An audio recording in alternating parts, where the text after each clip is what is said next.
Hello viewers, আসসালামু আলাইকুম। সবাই কেমন আছেন? গুগল পিক্সেল 6 প্রো এই ফোনটা হচ্ছে আমাদের কাছে এক কুরিয়ার থেকে এক ভাইয়া পাঠাইছিল ফোনটাতে ডিসপ্লে লাগানোর জন্য।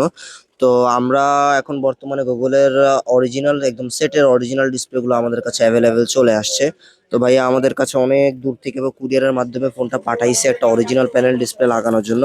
তো আমরা এটাতে সুন্দরভাবে ডিসপ্লেটা চেক করলাম, ফিঙ্গার টিঙ্গার সবকিছু চেক করার পর ডিসপ্লেটা লাগাই দিচ্ছি। আপনি জাস্ট ডিসপ্লের কোয়ালিটি এবং ফিনিশিংটা দেখতে পারেন, একদম হুবহু আপনি আগের মতো পাবেন। এবং আমরা কুরিয়ারে যে কাজগুলো করে থাকি আমাদের কিন্তু কোনো প্রকার অ্যাডভান্স দেওয়া লাগে না। আপনি ফোন পাঠাবেন, আমরা কাজ করে পাঠানোর পর সুন্দরবন কুরিয়ার সার্ভিস অথবা যে কোনো কুরিয়ার সার্ভিস থেকে আপনি ভালো করে চেক করে দেন কুরিয়ার সার্ভিসে আপনি টাকাটা পে করবেন।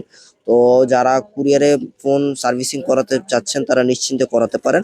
আশা করি ভিডিওটা সকলে দেখবেন। আর অরিজিনাল মার্কেট অরিজিনাল কপি ৩টা ভ্যারাইটিস এর ডিসপ্লে অ্যাভেলেবেল আছে। যাদের বাজেট কম, অরিজিনালটা লাগাতে পারবেন না, তারা চাইলে মার্কেটেরটা নিতে পারেন। আর আইপিএস যেটা কপি ডিসপ্লে সেটা অ্যাভয়েড করার জন্যই চেষ্টা করবেন, কারণ আইপিএস যেটা ডিসপ্লে ওটা সেটা ভালো হয় না। তো বাজেট থাকলে অরিজিনাল, আর বাজেট যদি না থাকে তাহলে মার্কেট অরিজিনাল। ধন্যবাদ সবাইকে ভিডিওটা